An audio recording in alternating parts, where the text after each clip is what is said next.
Menikah saat SMA part 143. Aku memijat pelan pelipisku. Kepalaku pusing dan aku tidak bisa beristirahat. Aku tersadar telah tertidur di atas karpet di samping tempat tidur ketika alarm yang kupasang setiap jam 5 pagi berdering dengan keras. Aku bangkit mematikan alarm dan kembali tidur. Tidak bisakah dia menghentikan itu?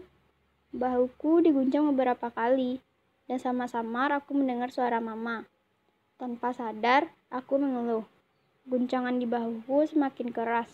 Kepalaku seperti berputar dan aku lelah. Tak bisakah orang-orang membiarkanku tidur untuk sebentar saja setelah apa yang kulalui tadi malam? Aku berguling ke sisi lain karpet, dan guncangan itu berhenti. Aku terbangun dan mendapati diriku di atas tempat tidur dengan tumpukan selimut menutupi seluruh tubuhku. Subscribe dulu ya. Apa yang terjadi?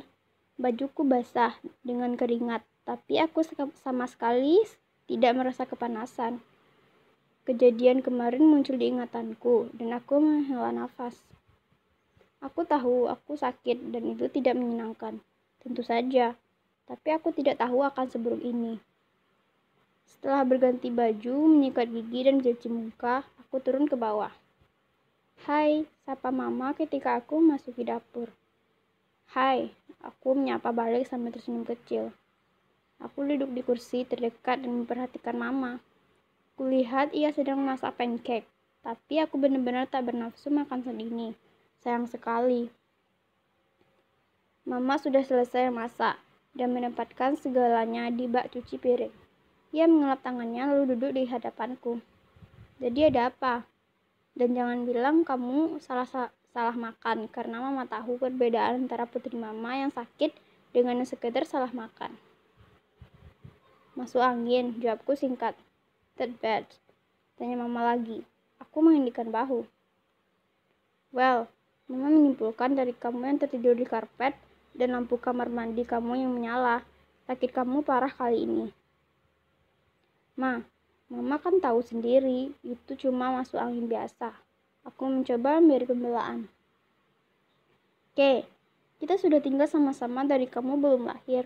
Mama sudah sering lihat kamu sakit yang semacam ini. Gak ada gunanya bohong sama mama, oke? Aku diam dan mengangguk. Berapa kali? Tanya mama di antara keheningan. Aku tahu ia sedang menanyakan tentang muntah yang kualami. Tapi aku berpura-pura tidak mengerti dan menanyakan apa maksudnya. Mama memandangku dengan tatapan, I know that you know your miliknya. Oke, gak hitung. Oke, berhenti setelah yang ketujuh. Mama meraih handphone dari saku celananya dan mulai mengetik. Nanti sore kita langsung ke dokter Rahmat, biar mama. Gak, potongku sebelum mama menyelesaikan ucapannya. Ia mengangkat wajahnya dari layar handphone. Melihat adanya kesempatan bicara, aku melanjutkan kembali. Capek harus ke dokter itu terus, dan minum obat yang sama setiap sakit. Lama-lama juga sembuh sendiri kok, Ma.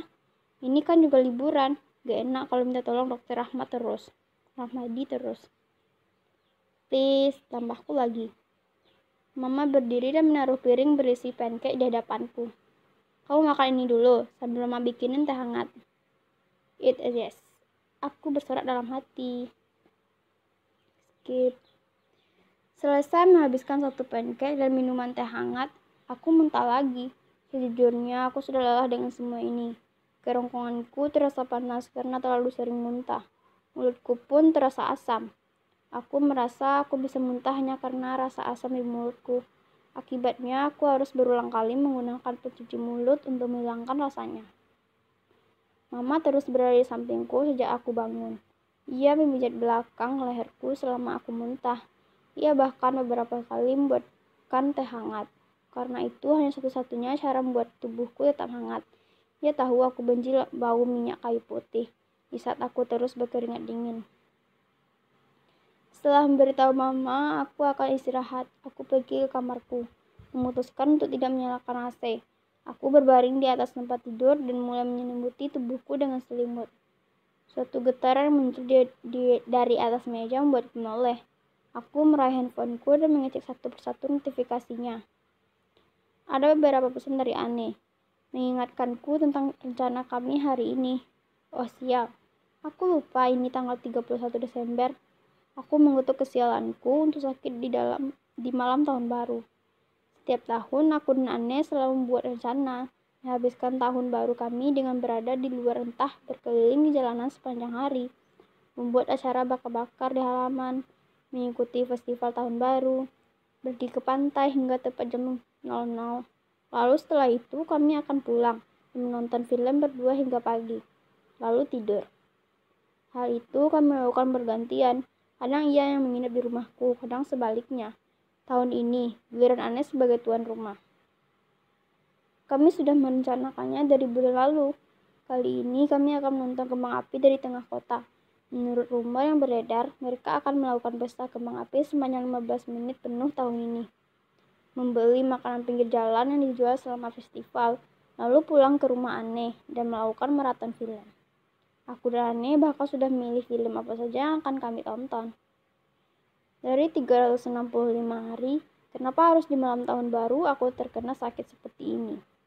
Aku menghela nafas, membayangkan betapa sayangnya rencana yang kami buat hanya akan jadi sia-sia. Beberapa saat kemudian aku tertidur. Skip.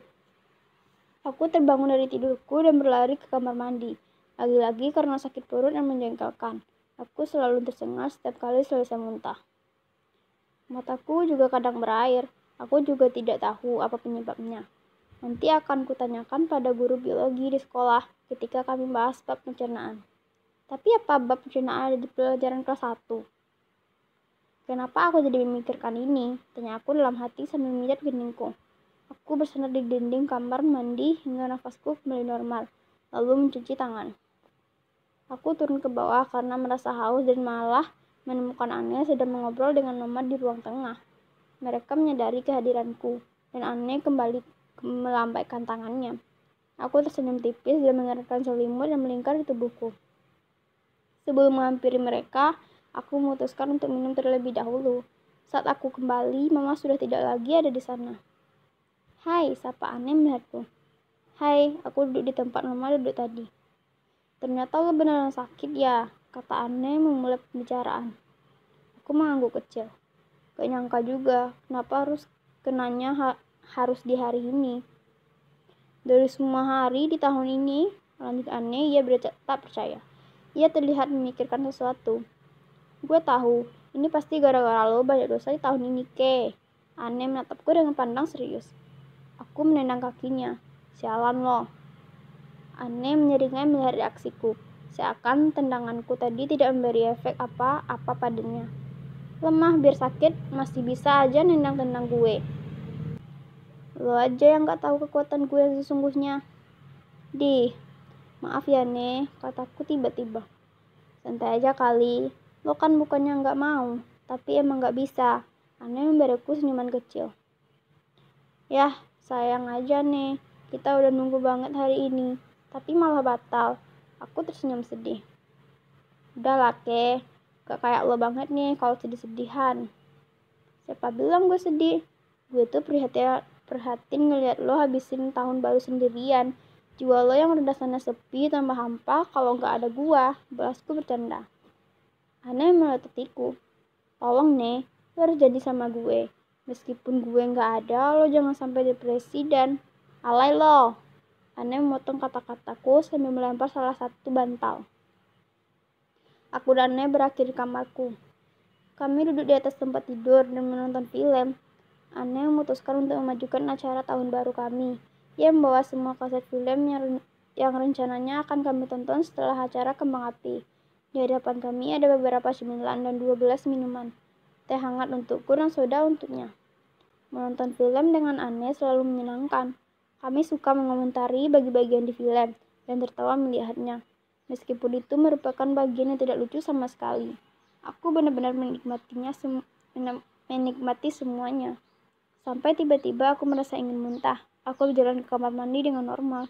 Tidak ingin terlihat terburu-buru karena Anne bisa menyadarinya.